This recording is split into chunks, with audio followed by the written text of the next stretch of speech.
오늘 하나님께서 우리에게 주시는 말씀은 사무엘상 2장 말씀입니다. 사무엘상 2장 18절에서 21절까지 우리 함께 봉독하겠습니다. 사무엘상 2장 18절에서 21절까지 말씀 우리 함께 한 목소리로 봉독하겠습니다. 이것은 하나님의 말씀입니다. 사무엘은 어렸을 때에 세마포 에봇을 입고 여호와 앞에서 섬겼더라.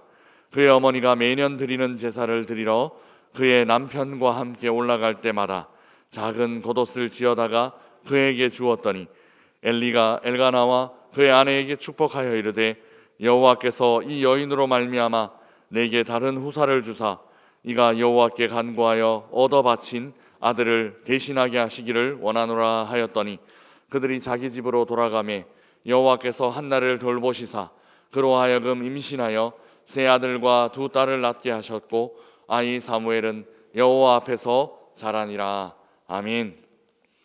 사무엘상 2장에서는 엘리와 엘리 아들의 어둠이 사무엘의 빛과 교차되고 있는 모습이 나타납니다.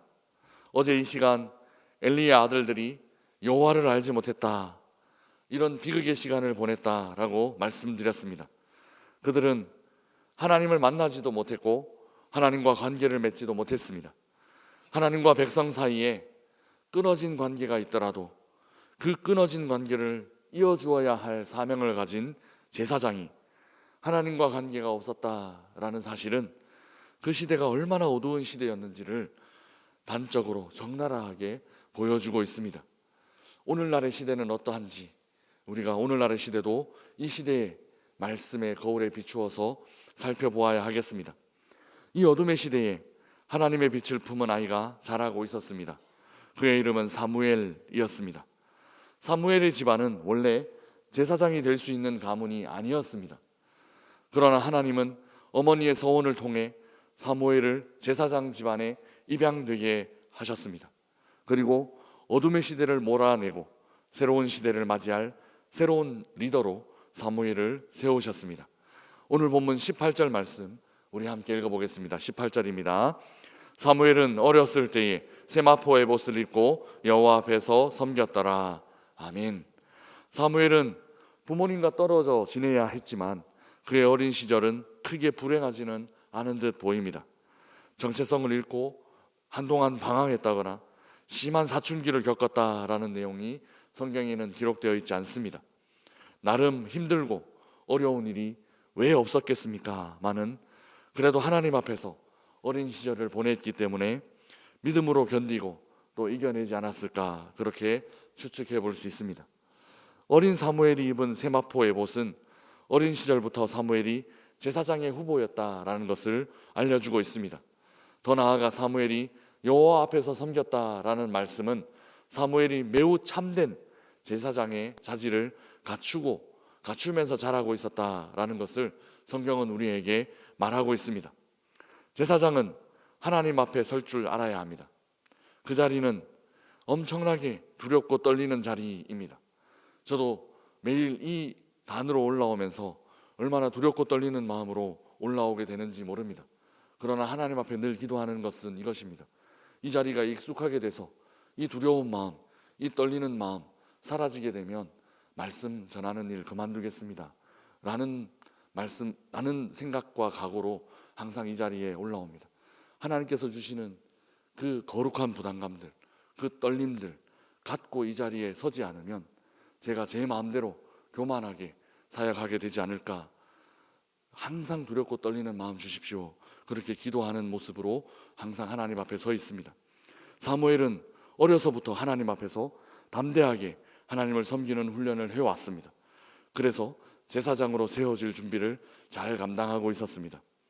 제사장으로서의 직책이 두드러지기는 하지만 사무엘의 삶은 그 제사장으로서의 직책뿐만 아니라 일상이 늘 하나님 앞에서 섬기는 삶이었습니다. 여기서 우리가 잘 아는 코람데오라는 말이 나옵니다. 우리의 일상 가운데 하나님 앞에서의 삶을 살아가는 것입니다. 사무엘이 제사장 직무와 관련해서뿐만 아니라 그의 일상이 늘 하나님 앞에 있었다라는 사실을 발견할 수 있는데요. 21절에 이 사무엘의 모습이 나타나고 있습니다. 21절 말씀 우리 함께 읽어보겠습니다. 여호와께서 한나를 돌보시사 그로 하여금 임신하여 세 아들과 두 딸을 낳게 하셨고 아이 사무엘은 여호와 앞에서 자라니라. 아멘. 21절의 마지막 부분은 아이 사무엘이 여호와 앞에서 자랐다, 그렇게 기록하고 있습니다. 이 자라남이 단지 육적인 성장만을 의미하지는 않을 것입니다. 그는 몸이 성장하면서 믿음도 자라고 또 인품도, 사회적인 그 성향들도 함께 성장했을 것입니다. 왜냐하면 그가 늘 하나님 앞에서 삶을 살았기 때문입니다. 그런데 오늘 본문 21절에서 하나님 앞이라는 표현은 좀 주의 깊게 살펴볼 필요가 있습니다. 21절의 여호와 앞이라는 표현은 히브리어로 직역하면 여호와 앞이라는 말보다는 여호와와 함께로 해석되는 것이 더 정확합니다. 사무엘상 강해를 하면서 계속해서 히브리어를 너무 많이 사용한다 싶습니다. 그래서 좀 자제하려고 하는데요. 그래도 이런 부분은 원어로 살펴보는 것이 유익한 점이 있습니다. 18절의 여호와 앞에서는 히브리어로 et 페니 아도나이라는 표현입니다. 그러니까 여호와 앞에서라는 말이 맞습니다. 그런데 21절의 여호와 앞에서라고 번역된 부분은 히브리어로 임 아도나이입니다. 그러니까 여호와와 함께 with 야훼라는 말이 더 정확합니다. 야훼와 함께로 번역하는 것이 더 정확한 번역이기는 하지만 그렇다고 해서 하나님 앞에서의 의미가 틀린 것은 아닙니다. 하나님과 함께 그리고 하나님 앞에서 이건 뭐 크게 다른 의미를 가지고 있는 것이 아니기 때문입니다. 항상 하나님과 함께하는 삶이 사무엘의 삶이었습니다. 사무엘은 항상 하나님 앞에서 예배하며 섬기며 살았고 또 모든 일상을 하나님과 함께하며 자라난 아이였습니다. 그야말로 예배와 일상의 균형이 하나님 앞에서의 삶으로 나타나는 것입니다. 예배의 삶, 일상이 예배가 되고 예배가 일상이 되는 그런 삶을 사무엘이 균형 있게 살았습니다. 오늘 하루 우리의 삶도 예배가 일상이 되고 또 일상이 하나님 앞에서의 예배가 되는 그런 삶을 사시기를 주님의 이름으로 축복합니다.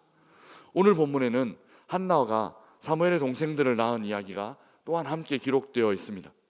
한나는 하나님께 예배드릴 겸 또 아들을 만나 새로 만든 옷을 전해줄 겸 겸사겸사 정기적으로 성소를 방문했습니다.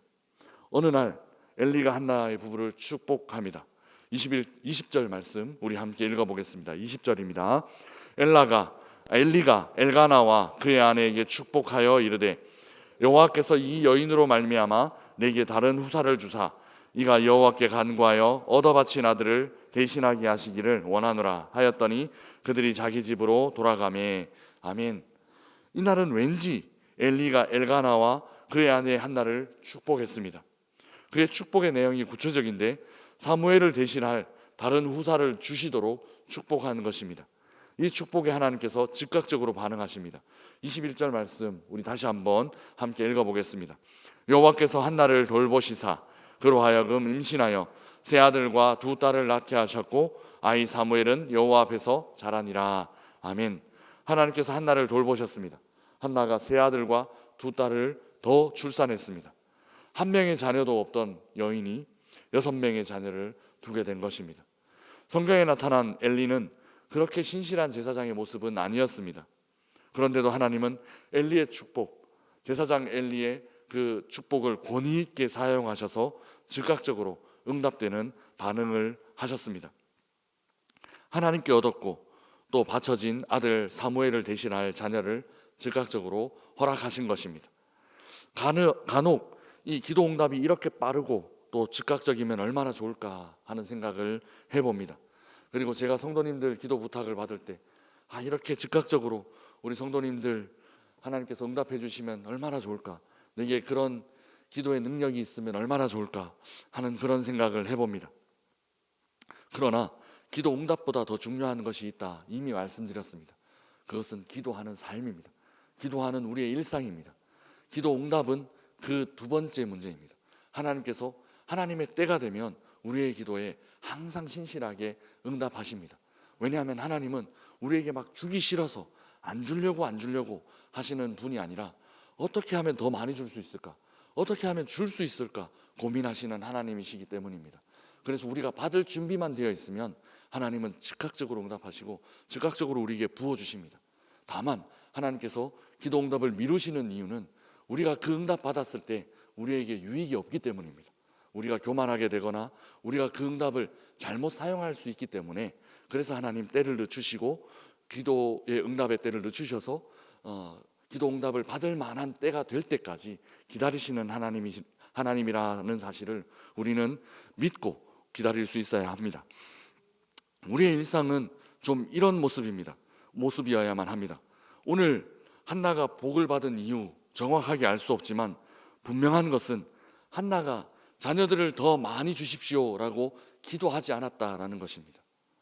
그 성소에 매년 방문하면서 내가 자녀들을 더 낳게 해 주십시오라는 어떤 기도 제목이나 내게 자녀를 더 많이 주십시오 하는 소원함을 가지고 그 성소에 방문한 것이 아니라는 것을 우리는 오늘 본문을 읽으면서 기억해야만 합니다. 엘리에게 사무엘 동생을 주십시오라고 기도 청탁을 했던 것도 아니었습니다. 본문의 맥락에 따르면 엘리는 매우 즉흥적으로 엘가나 부부를 축복했을 것입니다. 부부가 요청하지도 않은, 생각하지도 않은 기도와 축복을 한 것입니다. 우리의 신앙이 이런 모습이어야만 합니다. 성도님들 중에서는 어떤 필요가 있어서 교회를 다니기 시작하고 또 어떤 필요가 있어서 기도를 시작하시는 분들이 종종 계십니다. 이때 우리는 기억해야 할 것이 있습니다. 기도 응답의 유무와 하나님의 신실하심은 다른 문제다라는 것입니다.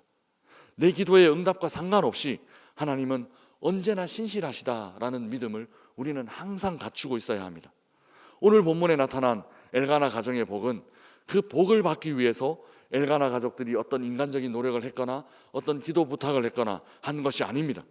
그들은 그냥 거룩한 습관을 따라 매년 성소에 올라갔고 그 성소에서 예배를 드리고 제사를 지냈던 것뿐입니다. 이 일상적인 삶이 어느 순간 기적으로 이어진 것입니다. 이 일상적인 삶이 어느 순간 특별한 하나님의 응답으로 이어진 것입니다. 기적을 바라고 정기적으로 성소를 방문하는 것이 아니라는 말입니다. 성숙한 신앙은 이런 모습입니다. 특별함을 추구하는 것보다 평범한 일상을 최선을 다해서 살아가는 것, 이것이 성숙한 신앙의 모습입니다. 그러다 보면 일상의 평범함이 어느 순간에 특별한 역사를 만들어내는 것, 우리는 평범하게 하루하루 그렇게 살아왔지만 하나님의 특별한 순간이 그 평범함의 하루하루에 나타나게 되는 것, 이것이 하나님의 역사라는 것을 우리는 기억해야 합니다. 그래서 아들과 딸을 낳는 것보다 정기적으로 성소에 올라가 신앙이 안정된 성소로 올라오는 이런 신앙이 안정된 모습이 더 하나님 보시기에 아름답고 칭찬받을 만한 근원적인 일이 아닌가 하는 생각을 해봅니다. 이 모습이 사무엘의 모습입니다. 특별한 일 없어도 하나님 섬기고 늘 평범한 일상 가운데 하나님과 함께 자라나는 것, 신앙의 본질은 이 일상의 평범함 안에 있습니다. 사랑하는 명선의 가족 여러분, 사무엘이 특별했던 것은 그가 평범한 일상을 하나님 앞에 섬기고 하나님과 함께 자라며 보냈다는 데 있습니다. 엘가나와 한나의 가족이 칭찬받을 만한 것은 매년 정한 때에 하나님께 예배드리러 성소에 올라왔다라는 데 있습니다. 이 평범한 일상의 조각 하나하나가 자식을 많이 낳게 되는 복으로 이어졌고, 제사장 가문이 아닌 집안이 역사에 남을 만한 제사장 가문에 태어나는 그런 역사들이 일어났다는 것을 기억해야만 합니다. 우리는 오늘 또 평범한 하루를 시작합니다. 이 평범한 하루가 하나님 앞에서 섬기는 하루가 되고, 이 특별할 것 없는 날이 하나님과 함께 성장하고 자라나는 시간 되시기를 우리와 항상 함께 하시는 주님의 이름으로 축복합니다. 우리